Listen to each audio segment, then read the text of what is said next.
All right, foot and knee, week one. So what I'm going to do is I'm going to combine knee, foot, and ankle. The lower leg, everything below the hip, right? Thus far, everything we've done has been pelvis, right? 2 hip sockets, thoracic, which is the T-spine, or this movement. And then we've got shoulders, 2 gyroscopes up here that connect here at the base of the neck gyroscope. So left and right, down, up, and around. Shoulder work, thoracic work, hip work, and then learning how all of that sits on top of feet, knees, right? So pulling these shorts up. I want y'all to see the musculature. Look at your own legs. Look at the definition. There's kind of 2 insertion points. And then there's a middle part of the upper knee, the quads or the thighs. A lot of times in the exercises we're doing, I'm trying to get these to loosen up. A lot of the people that we're around, these are on all the time. I know there's a ton of exercises that are there to develop the quad, but what I want to focus on is hip, ankle, glute, calf, outside of the foot. So heels up off the ground is what engages that musculature. The further you get the hips back, the more pressure is into the hip and the more length and pull through the back of the hamstring and into the calves, and then base of the foot. Base of the foot to the calf, what's it divided by? What's this big tendon called?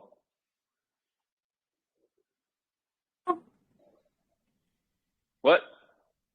The ACL? No. No. Let me see. Where did you point? Between the calf and the base of the foot. So what? Sorry. I thought, no, never mind. Achilles. Achilles, very nice. So what do we know about the Achilles so far? Anything? Have I brought it up at all? So what I want you to know about the Achilles is the pulley system. That pulley system is what's going to connect the power in the foot and transmit it up into the calf, into the hip. So hip down into the foot, boom, and then the boomerang effect. When I land to the ground, my right foot's land into the ground, bang. When it leaves the ground, bang. It's got a shape when it lands, and it's got a shape when it leaves.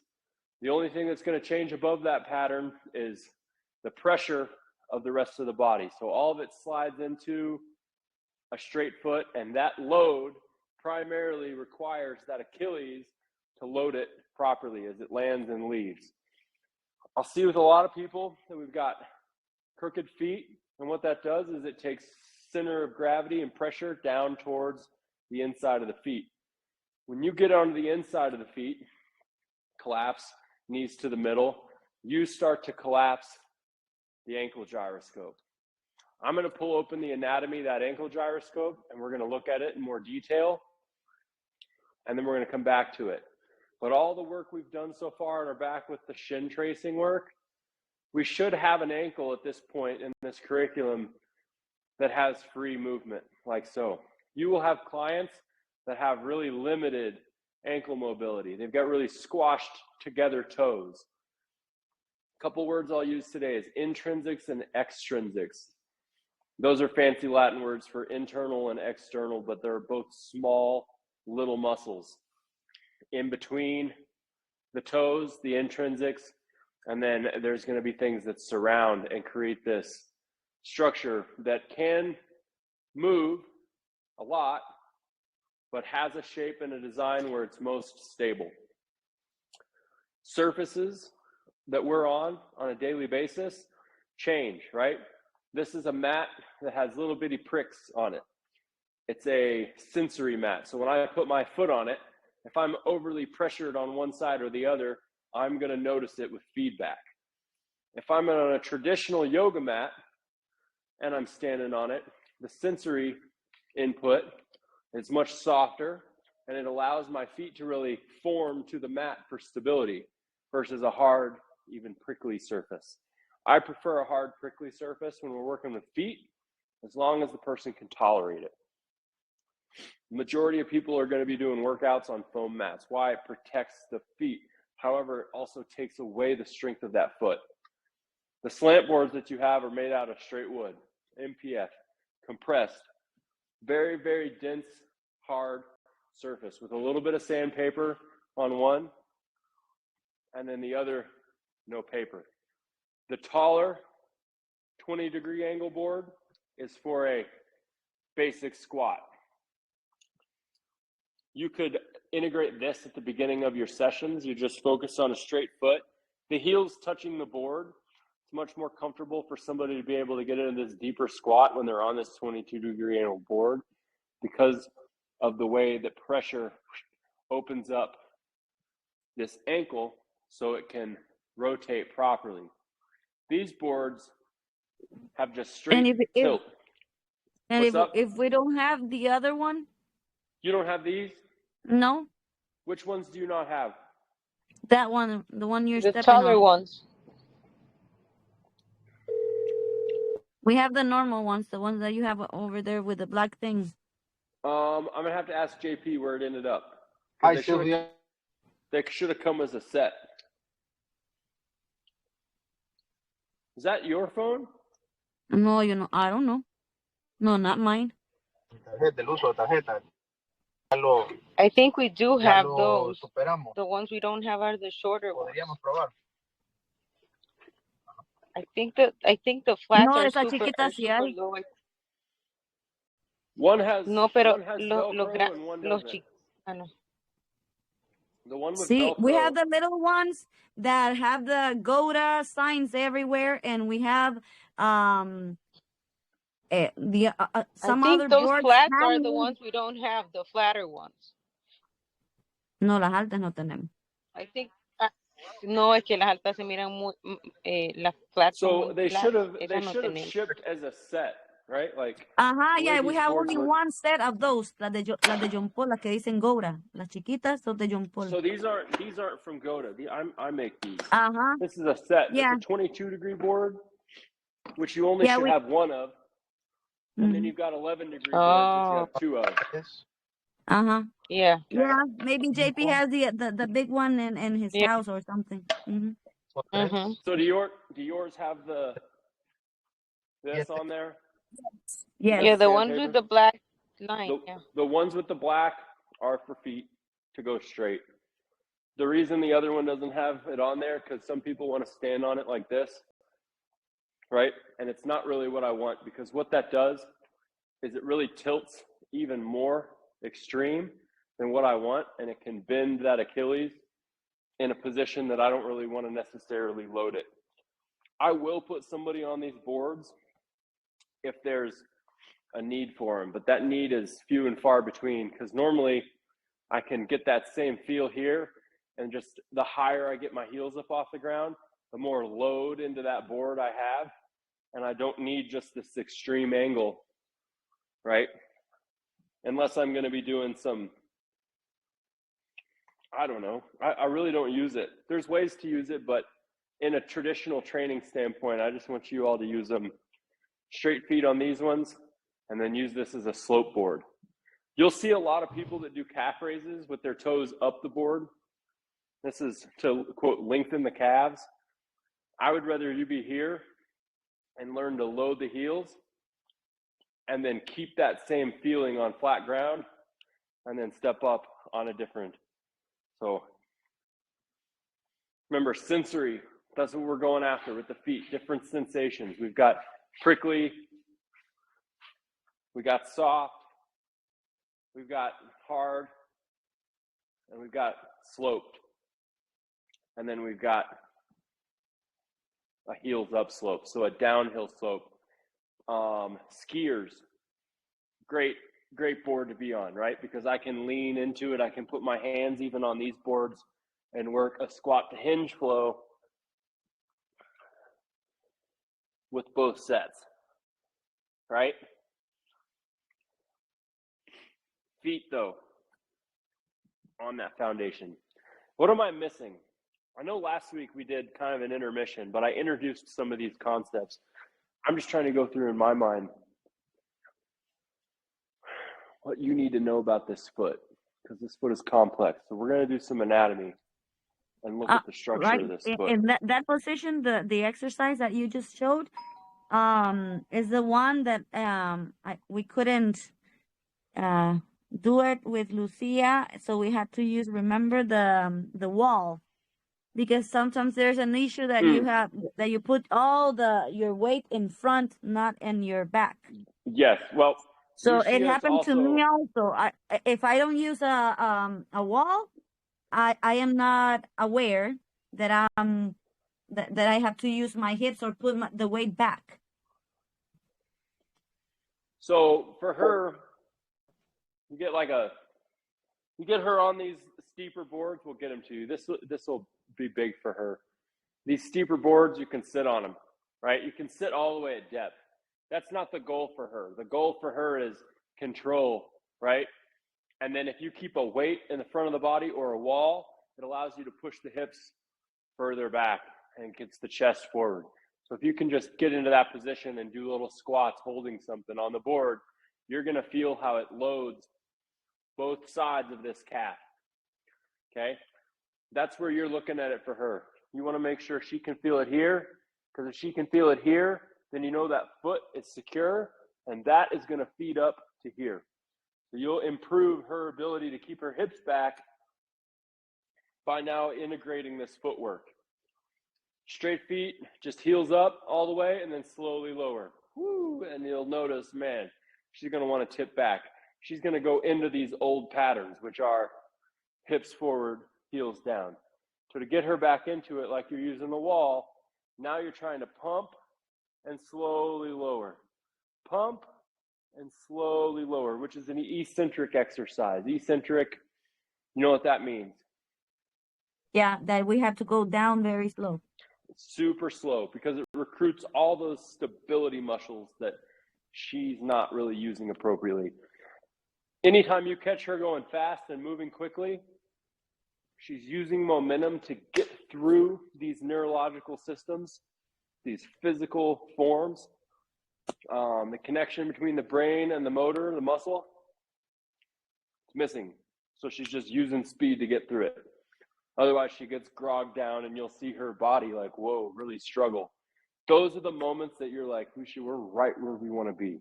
If she's struggling with some of these movements, as long as they're slow, as long as they're unweighted. Unweighted, I guess I should say less than 20 pounds. You can have a 15 to 20 pound weight in the front of the body, and it's just a counterbalance. Anything over that becomes strength training. Strength and explosivity training is what we need to work her back into, right? That's a return to sport program. Where is she at right now? She's not able to hold static positions like these for greater than 2 minutes without form breaking down. That's where you are tracking her improvements. As she gains progress in those worlds, you start to open up those next doors towards the strength training. The boards are scaffolding. The mat or the surface is an environmental change. So that's going to give her sensation in the feet. If you can get her barefoot the next couple rounds you get her, and just see if she can, I'm going to zoom in here. Yeah, see we if always she can, work barefoot. always working barefooted, good. I mean, yeah, with socks. Mm-hmm. Socks are not barefoot. Socks. Okay, yeah. Because if you are gonna fix a bicycle, right, and I put socks or mittens or gloves on your hands, I'm taking away the sensation of whatever it is you're grabbing. So if you remove her from the socks, even for 10, 15 minutes at the beginning and the end of the session, that could be a great way to add to it. And then have her log how much time barefoot she's spent at home, if possible. Giving her homework, like, hey, how much barefoot time? Because you want her to feel her feet when they start to do this and collapse inward. That's going to put that ankle where it's at risk for that bang, bang, when that heel's touching. And that's what ultimately is repetitively stressed this knee to the point that it tore by pushing off the inside of that foot versus getting to the outside. So her work could even look like this right now. On the outside of the feet, Crunching the toes, open. Crunching the toes, open. Crunching the toes, open. Crunching the toes, open. And I'm just sitting on the outside of my ankles. Everybody try that on the call if you can.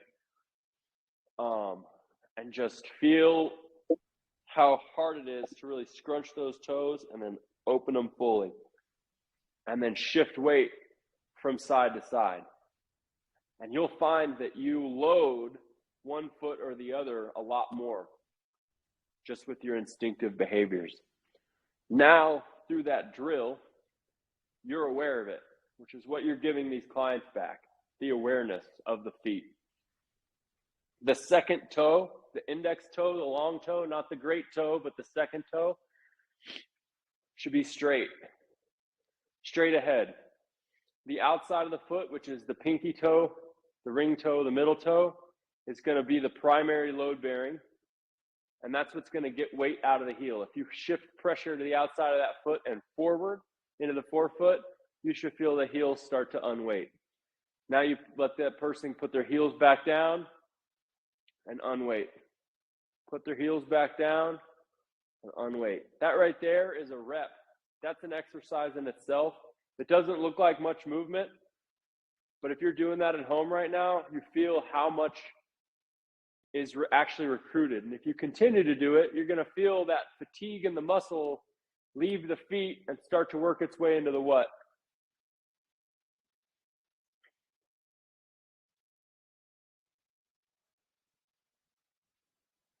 Who's there yet? Keep rocking. Rock forward, outside of the feet, back down to the heels. Rock forward, the outside of the feet, back down to the heels. Reset the toes, second toe straight, load into the front of the foot, roll to the outside of the foot, put your heels down. Does anybody feel that in the calf yet? Yes. She getting this just blowing up, this outside of that calf. That for her in an ACL and Achilles treat it kind of the same way. This has to get stronger to stabilize here and here. That ACL is deep in the knee socket, but it gets torn from that. So you're re-ingraining the opposite with these little drills, foot drills. Intrinsics and extrinsics, you get them with crinkling the toes and spreading them. Crinkling Would the toes and change spreading them. if the person is flat foot? So person that's flat foot needs this kind of work for certain because they've got just laxicity in that foot. It's flat because it's weak. It's soft. It's been on soft mats and foam shoes for so long. So when I'm on this foam mat, my feet will seek the floor, but it can't find the floor because it's foam. It's not real. It's a man-made, soft, protective, and now it's in everything. But the bones and the feeling of those toes are looking for something that feels good, that feels natural. That's why I like these sensory mats. Concrete that's got some rock in it, it's kind of another example of that because you're going to feel where those little divots are. Walking on gravel, walking on different surfaces, it's going to re-ingrain that feeling of the feet, which is what you've got to do for somebody with flat feet. Flat feet, they use them like flippers. You ever seen anybody walking scuba flippers? They're in their heels. They're trying to keep their toes. They don't want their flipper toe to catch. So like makes them walk like this. People with flat feet, same thing. You know what they all have? Their heels are in the ground. That's what they're using for stability. Their feet are flat. Their ankles are collapsed. They've got no arch. So when you build that arch back, crinkle the toes, right? Crinkle the toes and spread them. Crinkle the toes and spread them. I have a Ankle question. gyroscopes. Yep. Will this, do these exercises could help someone with plantar fasciitis? I think it's the way that. So plantar fasciitis. The biggest one. Fasciitis. This Yeah, is that the one. biggest one I give them right here first. Okay. That rocker pushing the tops of the feet down. I want them to stretch out the front. Then we're going to load it and stretch out the bottom. And a lot of times, if you can get their feet straight and their pressure to the outside of those toes again, the same thing here, right? So the answer, short answer, yes. Long answer is plantar fasciitis. How do you target it specifically? Curl those toes under and rock. Not a lot of pressure. Shifting weight from side to side. Picking that knee up. Opening those knees. Closing those knees. Open those knees. That's going to get different area in the foot, but that's going to stretch that tissue that's basically bound up. It's tight, right? I am going to pull this anatomy open.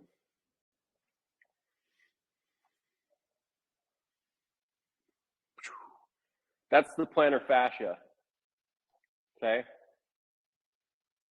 So if with fasciitis, it's getting beat up. I can't Doesn't see have any- anything. Oh, Your video is paused. I have to share my screen. That helps. Thanks for speaking up. You guys see this now? No, Yep. it's like I can't see. It says video is paused.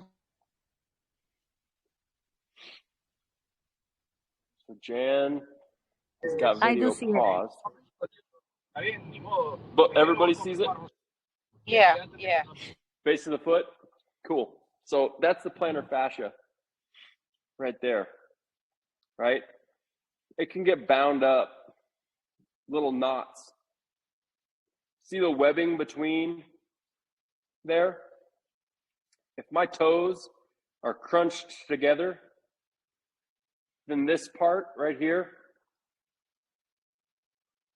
doesn't get the hydration or the circulation it needs. It gets tight. And then when you start to add a load to it with that toe tucked rocker, you're not trying to stretch it. You're just trying to hydrate it. You're trying to feed it.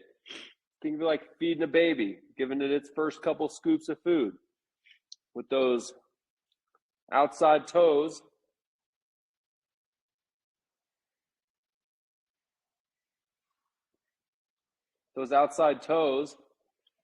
being the primary component there.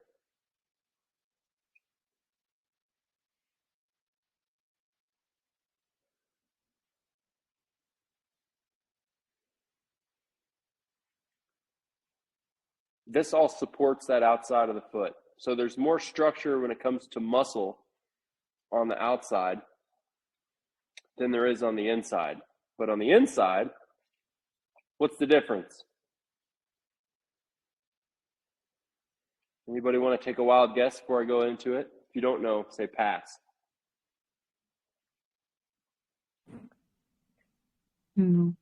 Pass. 2 passes? Good. Check this out. Very important. Test question. Final exam question. There are 2 sides of the foot. They are the strong side of the foot and the skill side of the foot. Okay? The skill side of the foot is these 2 toes. Okay? Because they attach to, I'm going to show you that guy.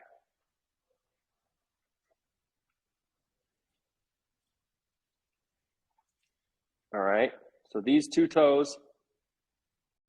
And then the third one is really unique. The third one is part of both sides. Primarily,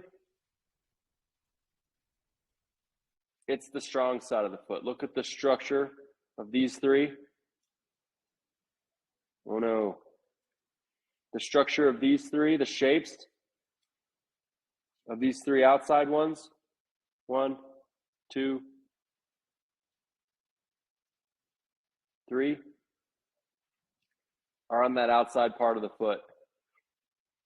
While they go to different joints up the chain, this one requires this one to be stable, and this one doesn't require anything to be stable. But it can get damaged if it collapses to the floor.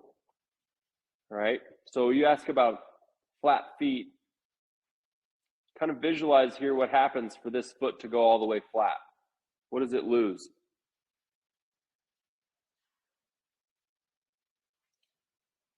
The arch. The arch. Okay, so that arch, is it created by that muscle? No, it's just one little tiny muscle. All that is like structural assistance. You know what brings that arch up? The bone. No. The ligament. Look at all The these. ankle. So the way the ankle works, look at that. Strong side of the foot, huh? But it wraps up under that arch. So if I lose control of this outside of the foot, if it gets weak, that plantar fascia is going to start biting at me because it's getting beat up.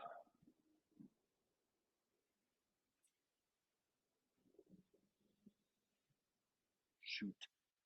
Wow, how Tedious. interesting. I understand It's my get- daughter's feet. Let's go. This is the point.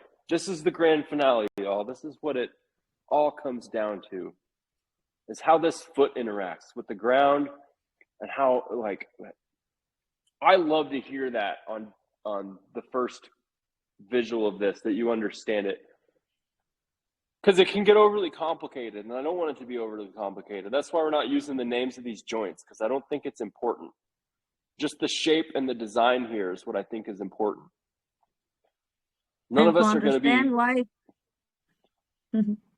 none of us are going to be doing surgeries, so we don't need to be like, oh, we've got to find the flexor hallucis longus and make a longitudinal cut from the third digit to the second digit. Like, that doesn't really matter. For us, what matters for us is I can look at the back of the foot and I can see that if this part of the foot, that inside big bony prominence, that bump on the inside of the foot, if it's higher than the one on the outside, right? So that's why I talk about having a straight foot. If I can get that foot straight, then I can get that heel to lift, and I can get And if that it's- foot to decompress. And if it's then- the other way, like the inner part, if it's lower than the outside part, that means that they have a problem in their They're- arch, and Yep, and they're their at knees will risk for come injury. inside, and their knees are Yeah, the flat tilted tires. inward, right? Uh-huh. Okay, I'm asking because that's exactly my daughter's problem. So how old's your daughter, Gabby? I mean, Jan, sorry. Janet. She's turning 12 tomorrow. So she's still in her development. She Mhm. is still young. When you see flat feet on a 35-year-old, you got to go, oh no, this is going to be tough.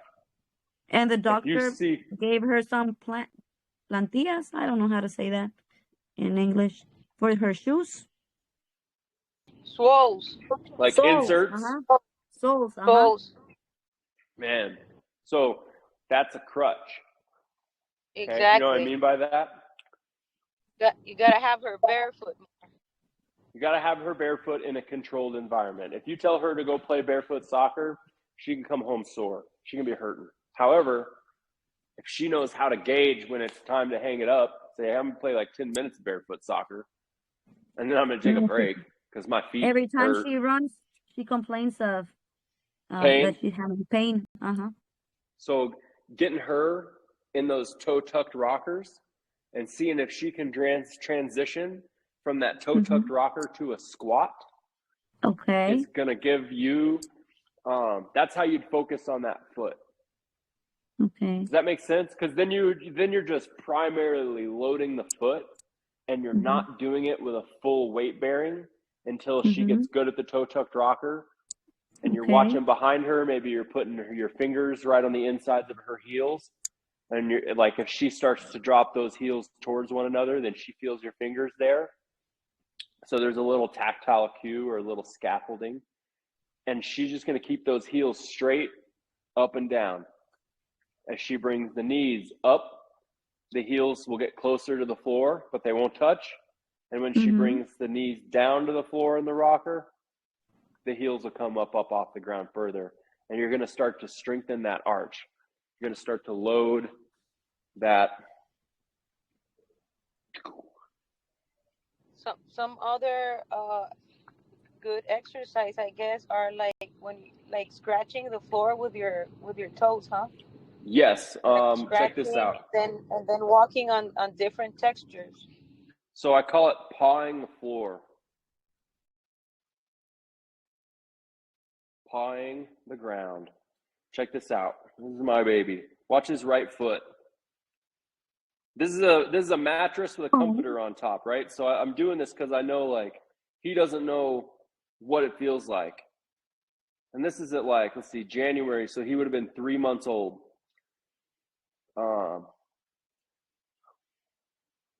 But he's just trying to paw and find that floor with that toe. There's the moment. Right there.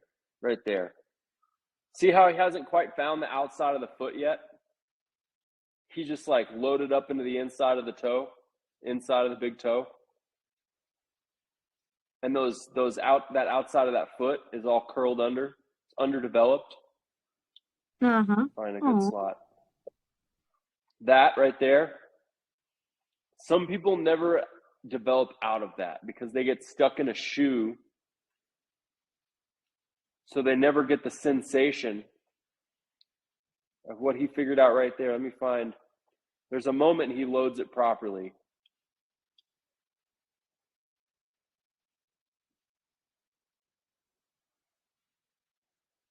Boom. Right there.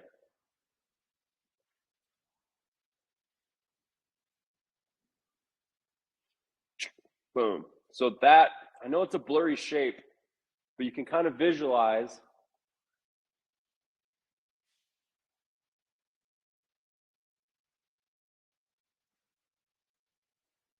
shape.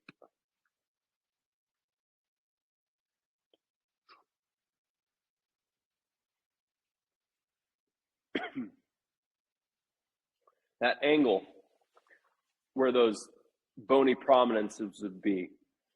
And if you can get that angle right, then you can get that outside of the foot.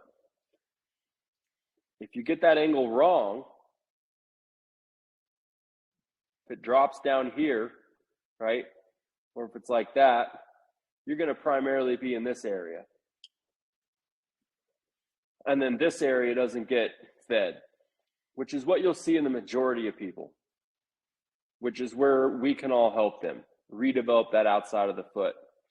That pinky toe wants to come up off the ground all the time, but if you can get it out there and load it, load it, load it, load it, load it, see how it protects the knee? And then that's the corner, that's the closing of the hip. It all happens on that outside of the foot. We will be on the inside of the foot at times, right?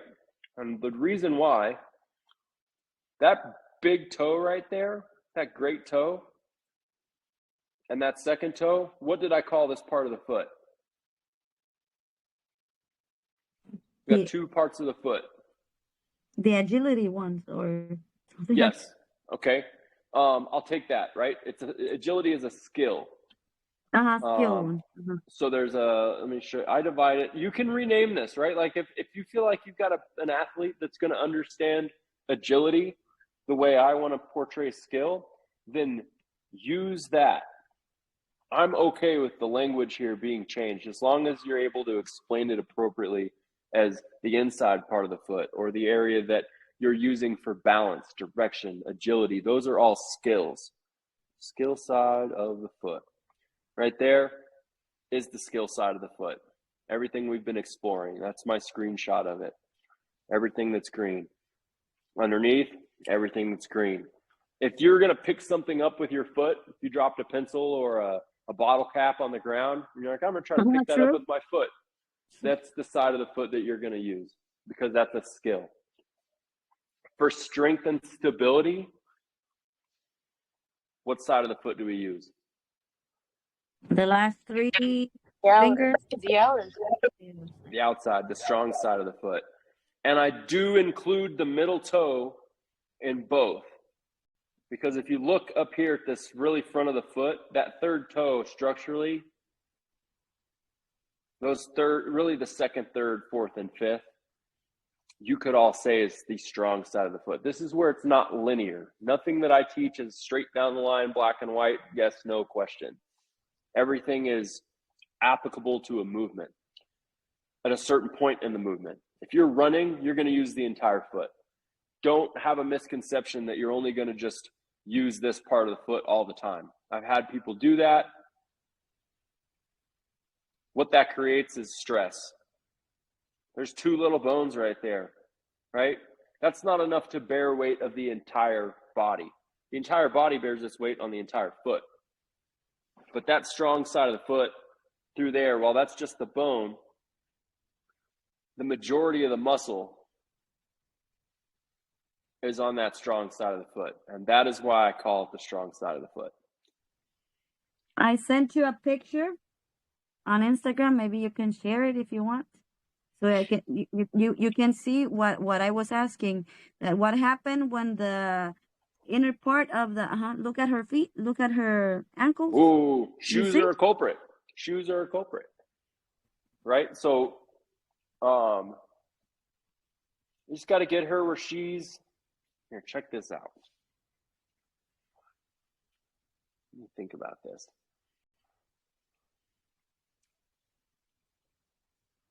If you can show her that and get her to use that part of the foot with a rocker, I'm going to screenshot this.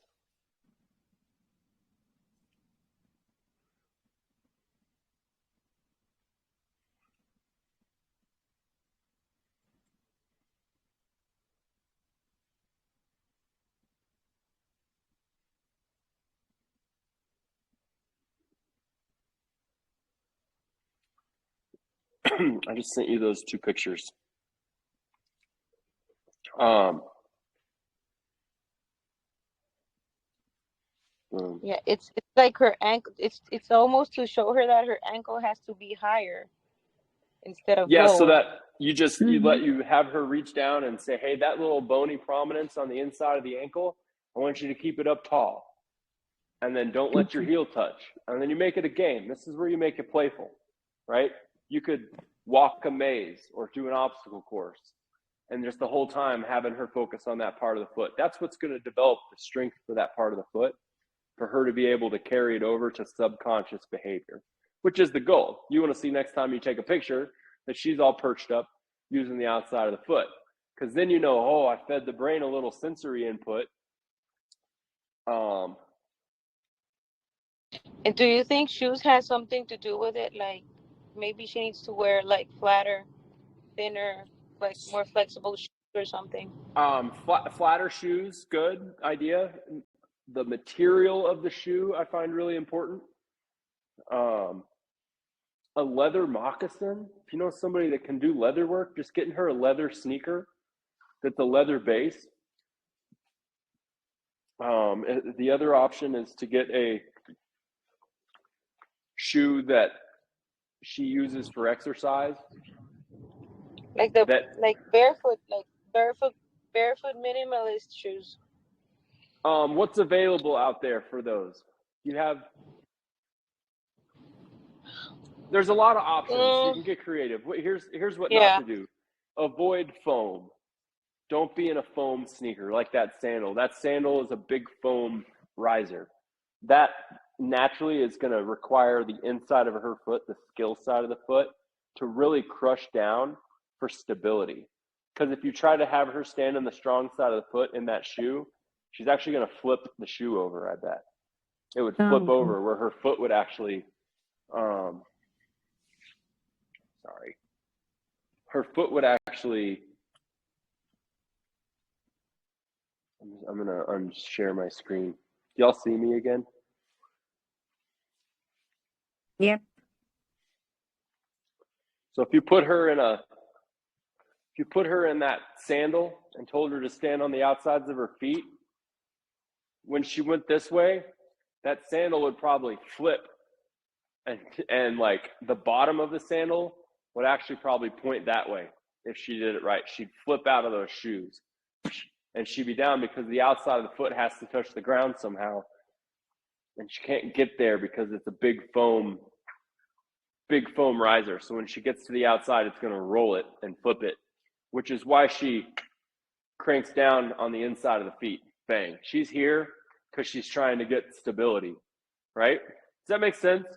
Strong side, skill side. Skill side's looking for the ground in that foam because it doesn't feel anything natural. So a natural surface barefooted, and then the shoe that I really love the most, let's see if you can see in here,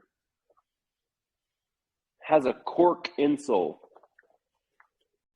Now, very thin. There's foam, yes, right? Very thin, super thin, but the top is cork. Cork made from trees, a little bounce to it.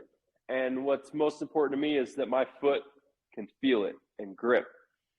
Foam or rubber or a cotton sock inside of a foam, that foot's always going to be sliding around. So there's always going to be this insecurity at the ankle, and the brain isn't going to be able to fully load where it wants to because there's instability. It's like being on marbles, little tiny marbles all the time.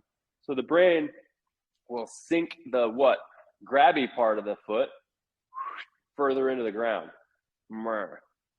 That's where you see that ankle bone low, trying to cram there for stability. Because remember that big bone that was in the ankle? I can reshare the screen if need to. The talus. That big bone is actually going to shift as well. And if we're here, we're stable, right? But as soon as we take that to movement, bang, bang, bang, bang, bang, we start to beat it up. And that's where you see people start to turn their feet out because now they can get it even lower and a little more bang. You ever seen a penguin walk? Yes. They're not very fast, right? They're just trying not to bust their ass on the ice. So next time you're on the ice, it's snow down there? You got mountains. Do y'all have ice? Does it ever get cold enough to freeze where you got ice on the ground? No, never. Well, then you're going to have to come see me in the wintertime, and I'll put you on a sheet of ice so you can feel it. You got a hockey rink, maybe? I don't know. The point I'm trying to make is balance. It's trying to find the floor. Those penguins are going, we aren't going to fall because we're bottoming out our shots. And they're not going to fall. They're looking for the ground. There's no ground. It's just snow. It's deep snow, and if they were to push into the outside of the foot, what would happen? They'd slide right in. If they get too far to the inside of the foot, they'd slide right in. So they actually do use the middle part of the foot if you watch them. They have straight feet, I bet. But they have that webbing, and it appears that they've got that crooked foot because they're shifting pressure from where? Column to column, right? So I shouldn't even use penguins as a bad example because if you really did look at them, they look good. But in our mind's eye, we can use that as a good inside of the foot argument here. What's another example? What else comes to mind when it says the inside of the foot? How would you use the inside of the foot? What other skills?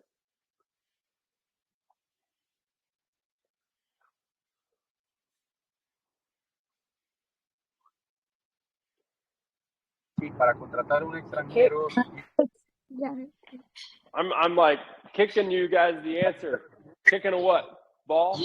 Trabajo o si le tiene que tramitar. Kicking this way? To direction it, to give the direction to something?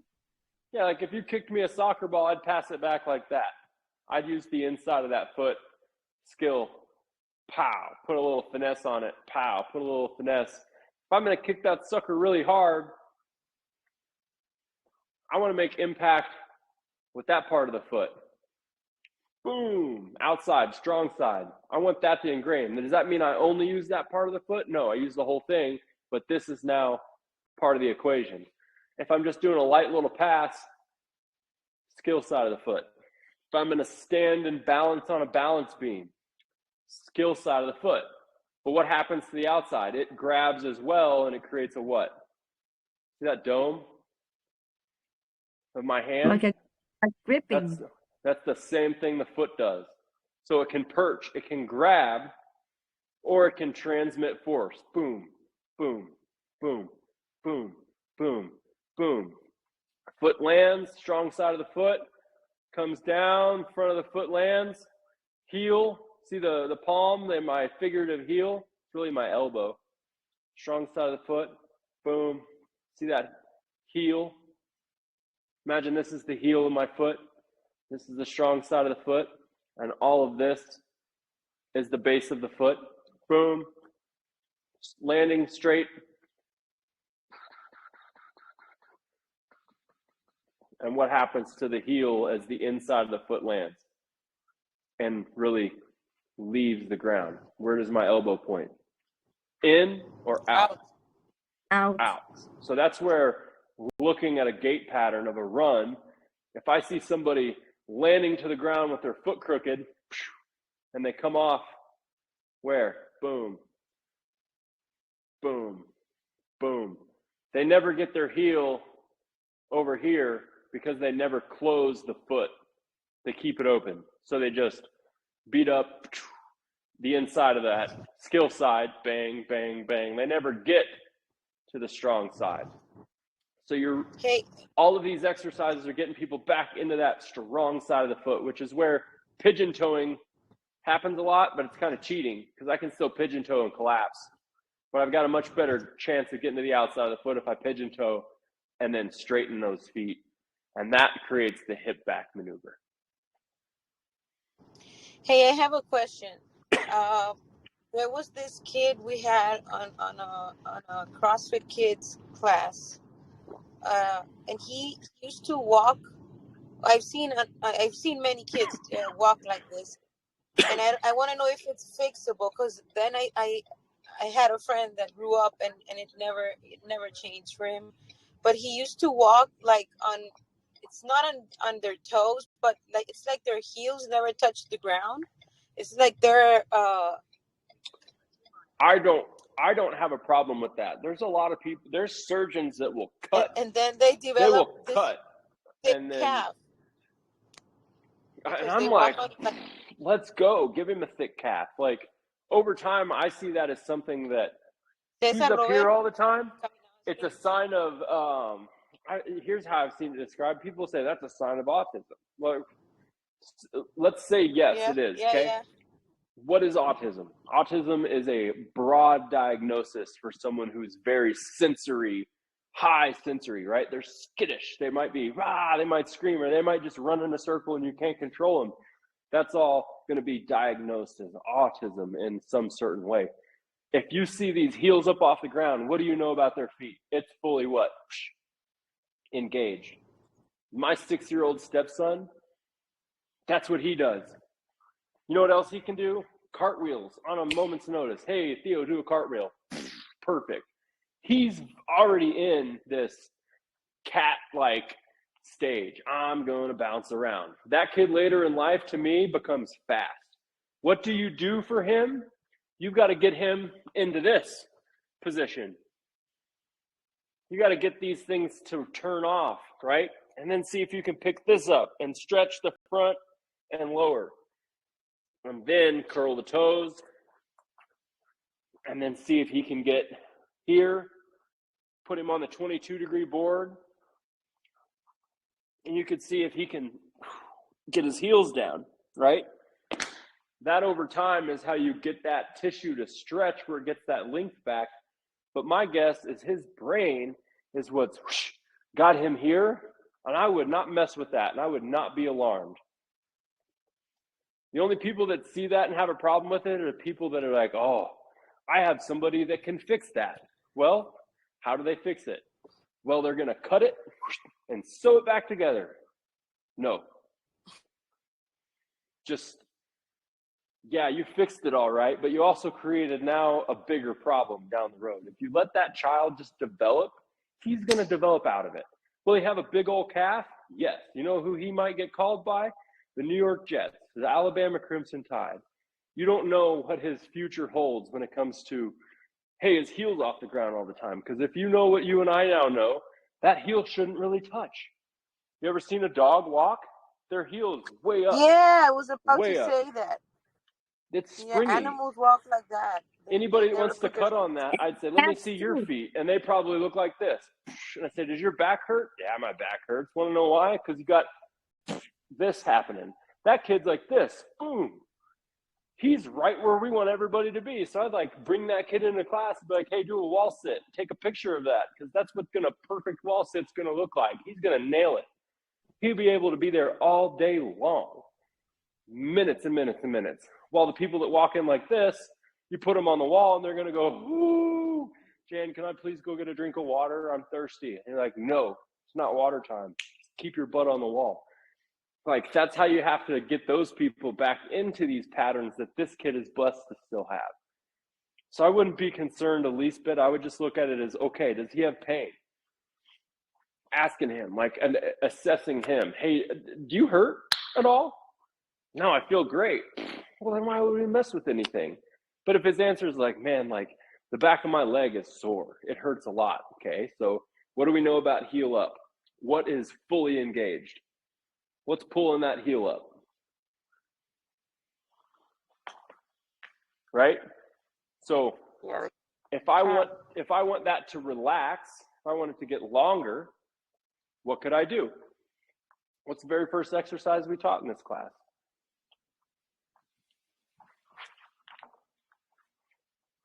Big toes towards the nose. What is that stretch? So he has to do these. Now, how can you get a kid that just wants to run around to do these? You got to make it a what? You got to Make make a it fun. game. You got to make it a game, okay? So you give him something to squeeze, right? Say, all right, I want you to squeeze it. Good. And then you say, okay, you put your hands here. Like it'd be like you're down there facing me, and your hands would go right here, or a pool noodle or something. And you just have him tap the pool noodle while he holds this. And you'd score it. We're going to see how many we can get in a minute. Boom, boom, boom, boom. And then right after that exercise, you know what you're going to do? You're going to do something he likes to do. And you're going to do that for a minute. So let him pick something. It could be anything. It could be a video game. I don't even care. Like, well, all you're doing is getting the child to want to do this. Because if you can get him to want to do it, you'll make changes. If he just comes to exercise class because his parents made him, that's not going to be very fun as the trainer, because you're not going to see a lot of changes. You didn't get him to make a decision like, hey, I want to do this. If he's just doing it because he has to, you're not going to have the same positive outcomes. Not gonna that it's not going to make a difference, but you want to speed up those outcomes, which means you have to make it playful. The other thing you can do is heavy work. He's going to love heavy work. He's heavy work all the time, heavy work all the time. You give him a weight vest, you give him a heavy sack, you say, hey, I want you to carry this over there. Whoo, that's kind of a whole different ballgame. But when he's done, you know what he's going to do? He's going to lay that down. His body will actually relax a little bit, because you swung that pendulum towards heavy, and then it's going to swing back to relaxation afterwards. So you use these concepts with any example. You got the kid that's got his heel way up off the ground. You know that he's just full back chain all the time. So what do we want to do? We want to stretch it, which means if we can get him into this kind of work, pain is a motivating factor. If he's in pain, he's going to do it. If he's not in pain, leave it alone and let the parents go, hey, let me talk to him. Put him on the phone. I'll say, hey, look, I don't think you should be overly concerned. I see that it looks different than most other people, but I see it as, man, that's a blast from the past. That kid's got talent that a lot of other people I've worked with are working to get it back because they've lost it. This kid hasn't lost it yet. Feed it. Put him in track. See if he can run distance. I'd avoid like cut exercises, right? You don't want to be doing a bunch of change of direction if he's got a real rigid foot. That foot over time will loosen up. So like I don't know, like I need to know more about this kid and spend some time and see like what does he like to do, what can he do, what can he do better, and then what does he like to do, and tie that into everything.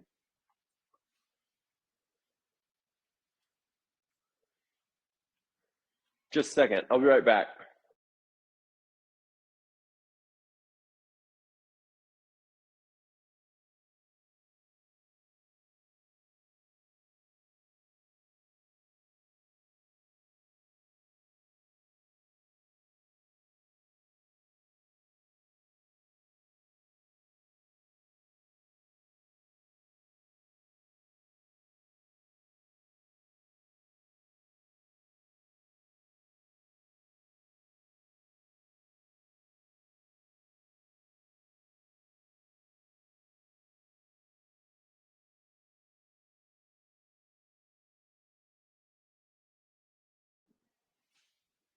All right.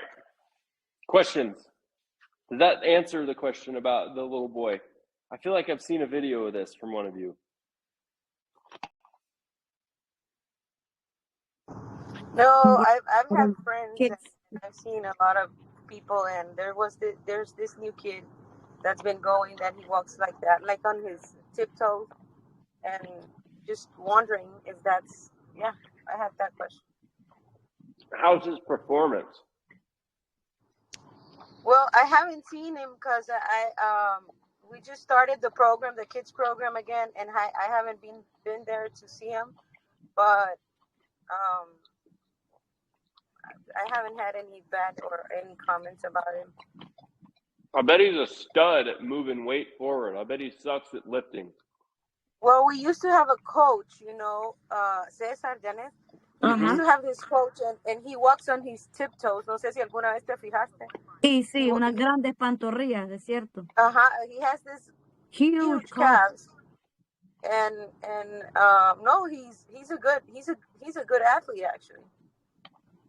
I wouldn't mess with him from a standpoint of trying to correct that. I would just like watch and see if you can improve.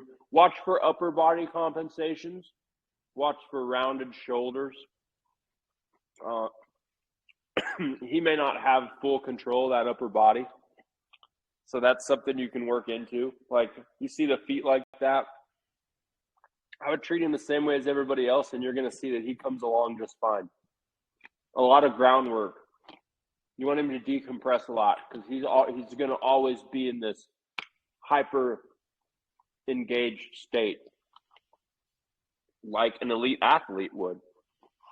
People that live that lifestyle, they're always in that. It's not really a fight or flight. It's just they're on. You know what I mean? Like some people are just intense. And if you go back in time, we were all way more intense. Only in our common world, I think, has calm been something that's taught. Back then, it's like, you just got to get enough food to eat. And then you can relax. You got to create that relaxation through a lot of hard work. So I'm thinking maybe I'll do, the little class right now for kids. I mean, the kids class at the gym. Mm-hmm. We have 2 a week. And I'm thinking maybe I'll do one barefoot and then the other one with their shoes so they can work. What a great idea. That is a great idea, Jen.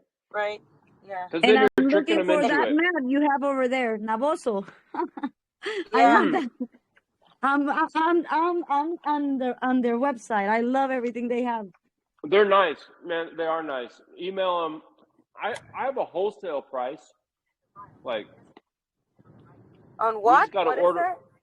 El mat, mira, es un espectáculo. If we ordered a bunch of them. Porque tenés como diferente gripping. It's like a different. They're different from them. I have a bunch of their products. It's sensory mat.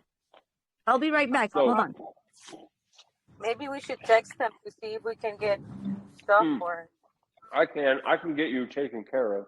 So these are their weights. This is a. I want. Boom, boom. I can help you guys get this stuff. I'll email them. I used to have a discount code. I just haven't sold anything in a long time.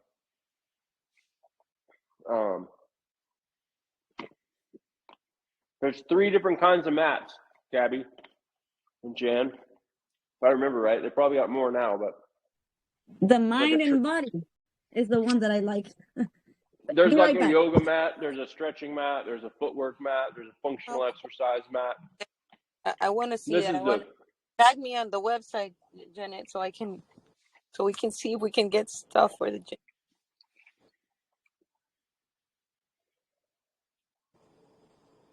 Please.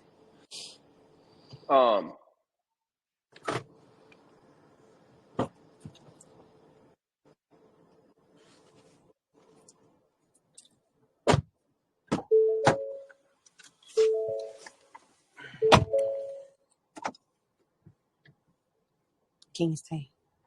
Nah, Joaquín, el otro vecino aquí que vino del partido Real Madrid.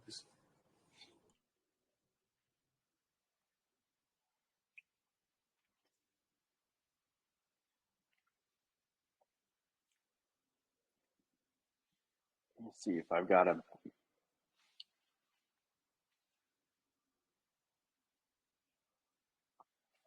Oh, I'm on their email. I'm not going to be able to find.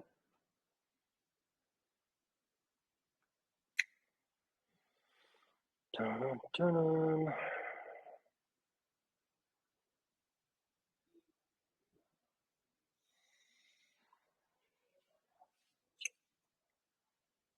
Yeah, I don't know where that old. Somewhere out there, I have a discount code. I'll find it, Gabby. Before y'all order anything, let me help you with that. Yeah.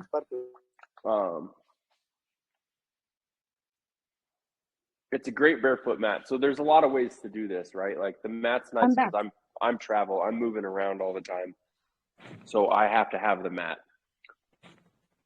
They have. You can buy. If you need 10 square feet, you can get 10 square feet of the material, and then it just goes down in an area. That way, it's like there's the barefoot training station. The problem with these mats for y'all in a gym is they're going to be a pain to wash. However, they're worth it. You just get a brush, soapy water, and then wipe it down with another. You're going to have some sort of way to sanitize it because the little dimples, let me see if I can get it close enough. See the little dimples? That's going to drag off. That's going to drag all the goo off the bottom of your feet. So you're going to want to have a foot cleaning station and one of these mats together. You're going to have to require people to clean their feet. I want one just for me, like for my personal use. Nice. Because I different. use a lot of mats. I'm always on a mat. That's a great mat. Can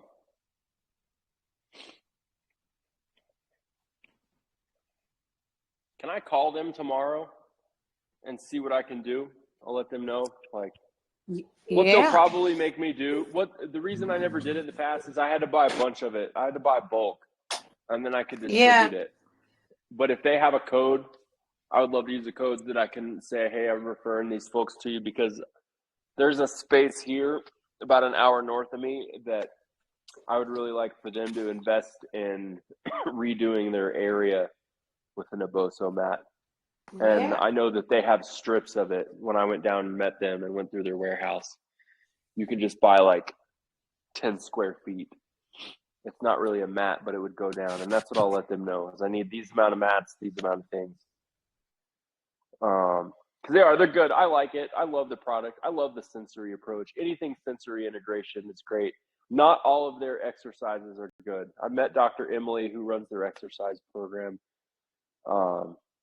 It's like the way they work is we're going to throw anything at the wall and see if it sticks, and we're going to sell a bunch of products.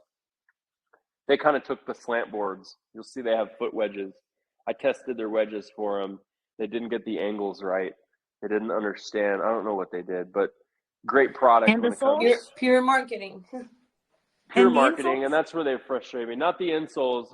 They have insoles. The socks suck. I wouldn't get the socks, and I wouldn't get the shoes. They partnered with Zero Shoes. You don't want this stuff in your foot all the time. You want to be able to take a break from it. It's still rubber. It's not natural.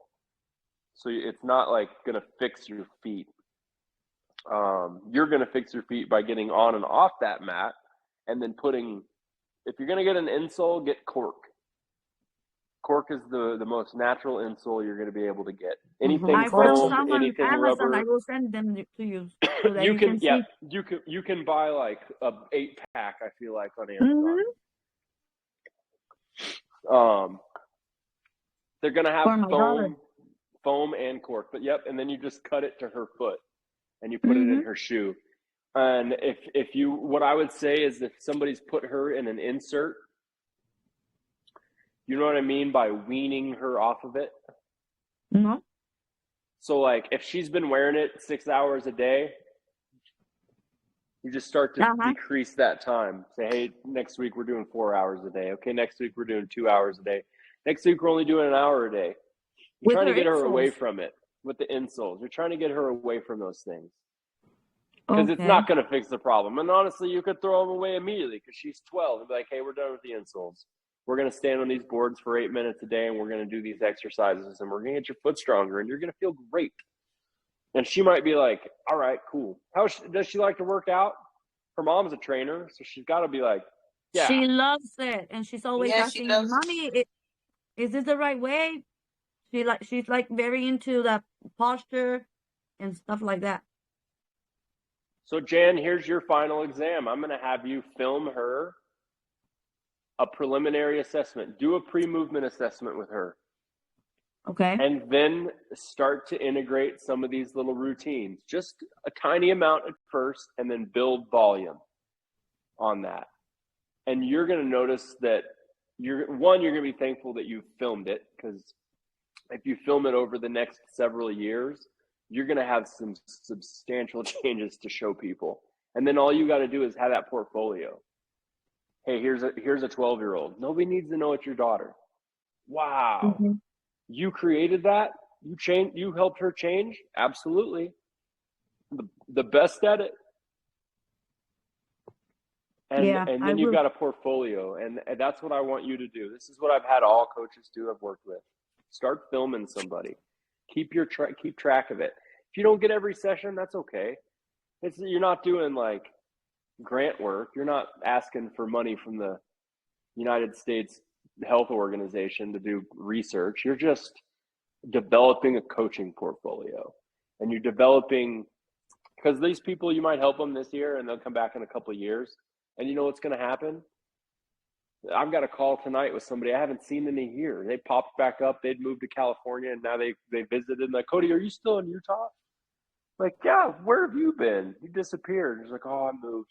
I need to see you. And I talked to her. I figured she's doing awesome, right? I haven't heard from her. She's like, Cody, I need your help. I haven't been doing what you told me. And I'm like, really? Like, you don't have? She goes, I need you to help me. I was like, all right, cool. Let's do it. Tuesday, 5:00. So I'm on the phone with her after I'm done with y'all. And I have her original assessment from when we met, because she was a trainer. She didn't know who I was. She was just happened to be at an event that I was doing that was for a warehouse. I was just trying to help these people that worked at Costco. And she happened to work at Costco, and she happened to be a trainer. So it was like, oh, okay, well, let me show you what I'm doing. You may like it. In the back of my mind, I'm like, this lady's going to think that she knows more than I do, because I'm not a NASM certified trainer, and I'm not in her world. But no, she was open to it. She was skeptical at first, but I did a movement assessment, and I showed her everything that she was like, wow, yeah, I've had 3 surgeries, and those are the 3 spots. I'm like, well, I can see it. There's the shape. Here's your answer. This is what you need to be doing. And I gave her a routine, and she ended up coming back around a couple months later and saying, hey, like, I really want to learn more about what you're doing. And she became a client, and then she disappeared on me, and now she's back. So people will come and go. You'll help them, and they'll disappear, and then they're going to bring themselves back to you, and they're going to go, oh, what do I need? Just like the gym. Just like the gym. Just like the gym. So you just go, hey, you know what? We start with a video assessment. Why do we do these videos all the time? Because I want to see how you're doing. You haven't been doing your work. It shows, right? Like, you're able to say, hey, you don't have any improvements here. Maybe they have been doing their work. And like, oh, shoot, I don't have much improvement here. So you know what you got to do? Switch it up. Now you know, okay, well, we're not going to That I continue do. that same plan. We're going to switch it up. We're going to throw something new at this and see if we get some improvements. As I'm long as writing they're, down this is for example, Lucia's improvements. Like, for example, if she can do an exercise for 2 minutes for longer. or for 30 seconds, Let's and then go. Let's uh-huh, go, Jan. for 2 I minutes, how love it. many reps or how many reps? I 16. Then love the it. next class, she went all 2 minutes and she did 26 reps, Then you know for if there's a example. day like Mm-hmm. if you have her on a Friday and you know that she doesn't have a competition on the weekend, she got 2 days for recovery. You could blast her on a Friday. You go, hey, we're doing 3 minutes today, and you're gonna struggle, but you're gonna be stronger because we went over that threshold that you succeed at. And then next week we're gonna hit 2 days at that threshold, and then the next Friday when you hit it again, I'm gonna challenge you. I'm gonna go 3 minutes. Guess what? Woo, 3 minutes, huh? Mm-hmm. Not so. And you see her Monday, and like, how was your weekend? Gosh, I felt great. Oh, you weren't sore? All right. Guess what we're doing this week on Friday? 4 minutes. What? Yeah. You're gonna get better. And then you're just gauging it. I love that you're writing things down because it's gonna give you the ability to not have to think about it too much and not remember it. You're gonna go, oh, this is what we did. We're gonna do that at the bare minimum again. We're gonna maintain your function and then return to sport. We're gonna improve it. And that gives And for her example, confidence. the last class, I wrote down every single movement that you told me to practice with her. There were like 15. So I started one by one, and I haven't moved it forward from the first 4 or 5 because she needs to get better at them. Cool. So I can teach her the other ones. Cool. Here,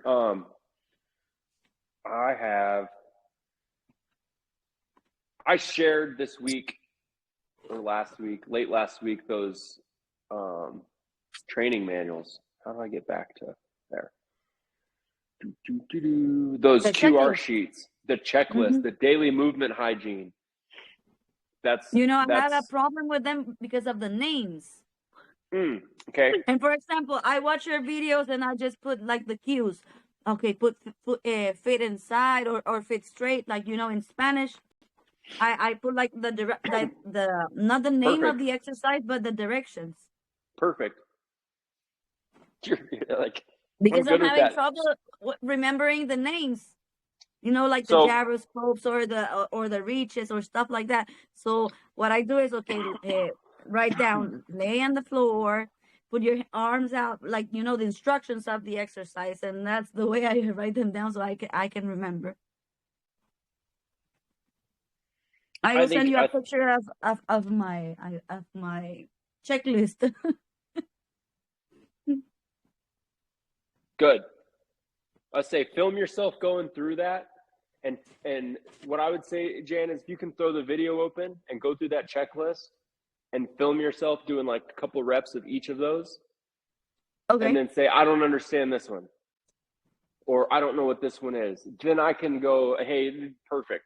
Or if you go, this name doesn't translate well, I can help you make sure it translates well. At the end of the day, you can call it whatever you want. Gyroscope is just a joint. It's the shoulder joint. It's just when I say shoulder joint, I feel like everybody thinks of that one ball and socket versus how I've explained the shoulder is that it's from the sternum all the way to the shoulder blade. And that ball and socket is just kind of a piece of the equation. So I don't call it a shoulder joint because it's not the most appropriate way to describe it. But if somebody understands the shoulder joint as what I'm talking about, good. The purpose of words is just communication. So when I say you can make it up, you can quite literally make up names for these. I've changed the names of my exercises all the time, depending on the person. If it's a kid, hey, we're going to do SpongeBob SquarePants. And that means I'm going to shake my hips around in a circle. And if they can remember, because SpongeBob did hip circles in a cartoon and they've seen it, then that's what we're going to call them. We're going to do SpongeBob's. And if I have a 75-year-old, I'm not going to say, hey, we're going to do SpongeBob's today. Because they're going to go, what? You want drugs? I don't even know what a SpongeBob is. I'm like, oh, But at the Well, same some time, of I'd be them like, people. hey, you throw a video of him up there and be like this. It's a cartoon character. See what he does with his hips? I'd be like, all right, I get it. And then they can do it. So there, once again, have fun. Make it memorable. Make it personal to you and the person you're with. Give it your own flair. That's what makes this, that's what takes it further, is when you start to use what's your purpose and what's your interest, right? And you apply that to this. What's your why? Why are you doing this? For your daughter, for her health, 100%. It's your daughter. You want her to succeed at life. You want her to avoid pitfalls. So you're helping her see them before they happen. And sometimes she won't listen. But as a parent, what are you going to say? Hey, you know what? I'm doing my best. And that's your why, is because you want to help. You won't bat 1,000. You're not going to help everybody that walks through these doors. And people are gonna disappear or not do the work, and it is not your responsibility, nor should you lose any sleep over it. As a new therapist, that was one of the first things I had to learn, because I wanted to help everybody. I wanted everybody to get better, and it was frustrating because I was working in a system that not everybody was getting better. And I was taking it home and being all down in the dumps, like, man, am I a shitty therapist? And the answer was no. It has nothing to do with me. Even their successes at the end of the day, you know what I tell people when they do really great? Cody, you helped me a ton. Hey, you did the work. I have some knowledge that I'm willing to share, but at the end of the day, you do or you do not do the work. I cannot do the work for you, for your body. That comes down to a you thing. And we celebrate that as a coach when you do it. If the client did a good job, it shows. If you did a great job as a coach, that doesn't always mean that they're going to have great results. I want you all to know that, because it's easy to fall into this perfectionist attitude. While that is what we're striving for. Perfect movement, right? Perfect function, perfect form. But at the end of the day, what do you need? Consistency, and you want to be able to do the things that you like to do. And if you can give people the ability to get more out of what they like to do,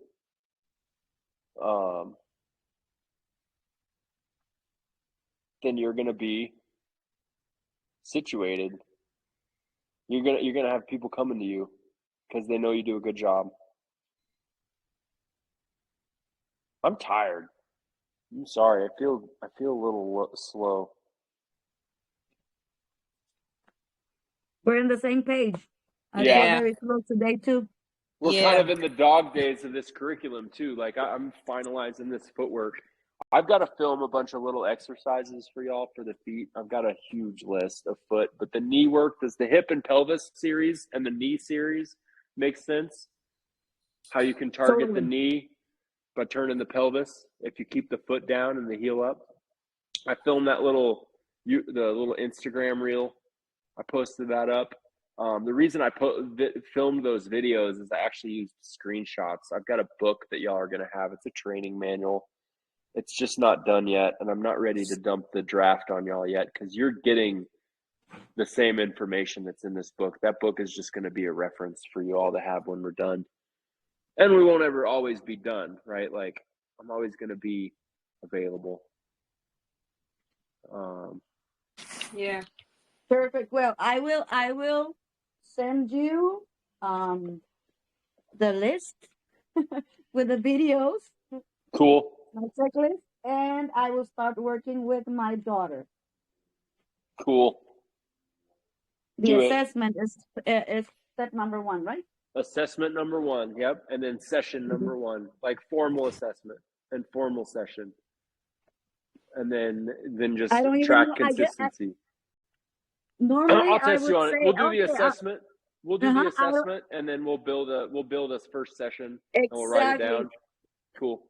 Exactly, because normally I would tell you, okay, I think I can do this and this, but I don't know. Maybe working with my daughter blocks me in some way, and I don't know how to even start. That's a thing.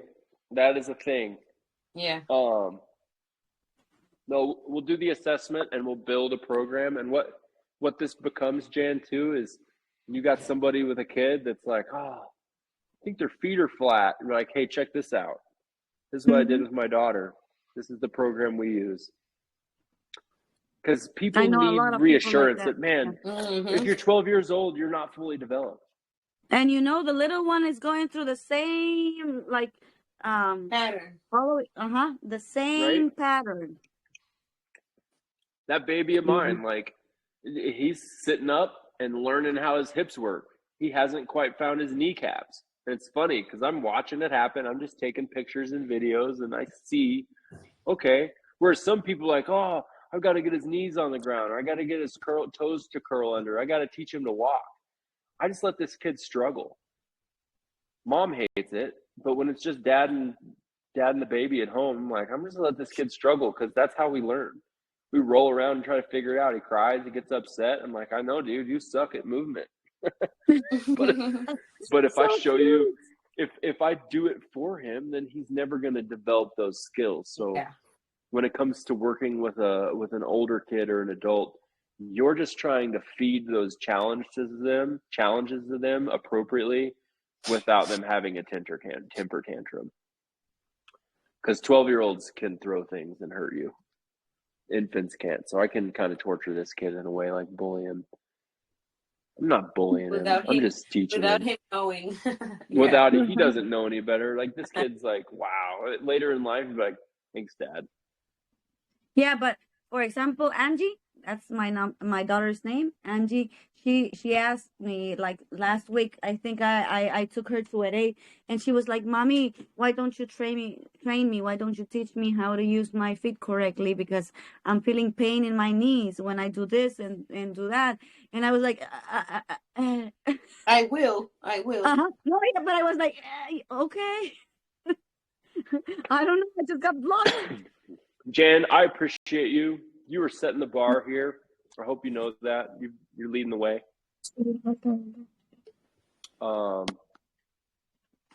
However I can help you, you've been awesome. Just continue to interact with me. I know you use Instagram, and I'm totally fine with that.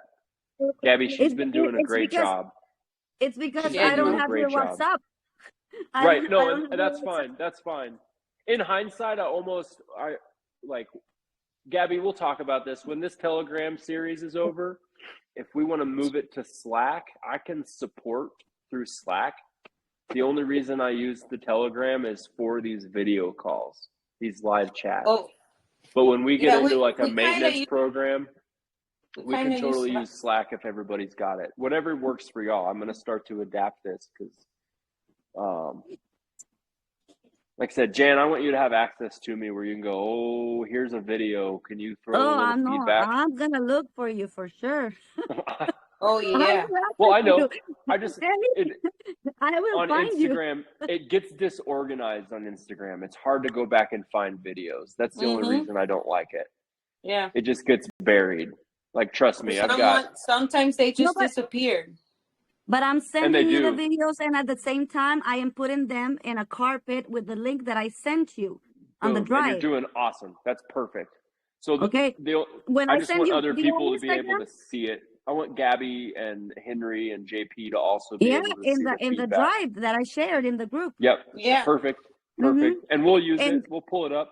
You're doing a great job. And the ones, you were doing and for a great example, the videos that I send you via Instagram are the ones live. For example, when I'm right in front of her. You're right with her. Cool. And I'm not sure about doing something right, or if I have to correct something. Remember that I told you, look, and then you give me some corrections, so I could immediately do them with her, because that was the first session trying those exercises, and I want to continue or give her homework.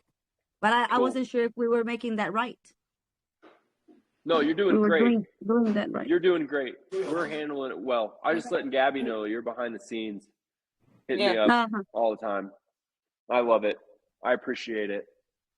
No, I do appreciate your time too. Thank you. Cool. Yes. I will see y'all next Tuesday. And probably next Tuesday. Need a break? Next Tuesday is my C-section. So I don't. They just told me today, so I don't think I'm gonna be able to make it. But I will definitely I'm so happy, and I really, I- I mean, I'll definitely get back to the video, and I then will the catch other you up, is, Gabby. When you're I, done, when you're back, I yes, will catch you up. You don't need to yes, rush back though, okay? You don't need to be thinking that you're falling behind. I'm not your traditional teacher. yeah. Everybody Plus, has I their hope, own I learning really, pace and they have their own obstacles. Yours at the moment is a very large life obstacle. yeah, and I also hope that we are still on I don't know, maybe on session, and almost finishing the sessions when I'm gonna be able to, you know, move better and do all the movements, so I can just I don't know. I wish I was at the gym with clients so I could do more of the videos, and you know, but I'm learning from the Jeanette file, so That's where we're Yes. at. Y'all are all yeah, still in a learning stage. yeah. You're gonna have, And like I said, I've worked with a lot of people, and everybody is a different pace. Nobody's And like, then I know when I there's get not a back to the perfect gym, set we'll amount work of time. together with her. Yes, Yeah. I'm not going anywhere. Gabby. I'll talk to you and JP too about doing some continuing ed classes, and opening things up where if I can do a guided video thing for Oh yeah. bigger numbers. I'm setting that up on my end where I can do bigger classes where I'm just guiding the flow and it's done. And then Jan, you can say, hey, I'm going to see you in person Tuesdays and Thursdays, and you need to be on that video call on Wednesday with Cody. And it just Cool. takes, Yeah. that's what I want to do for y'all remotely. And of course, in the future, I am going to come down. yay And that'll be Yeah. huge because I'll be able to see y'all in for a person and get my hands masterclass. on people.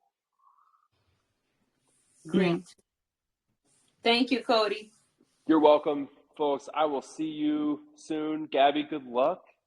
I'll let Yeah. Lacey know. Thank you. She asked about you. Say hi. Yes. And like I said, you're going to be coming back where you and Lace can talk about what you do post birth, like postpartum. Yeah, for sure. There's a lot you're going to need to do early, and take it easy, of course. Follow your surgical protections. And Yeah. Jan, good luck with your daughter's assessment. I look forward to seeing it. Yay. I'll talk to you guys later this week. Okay. Perfect. Thank you. I will be sending the videos. Bye. I know you will. Bye bye.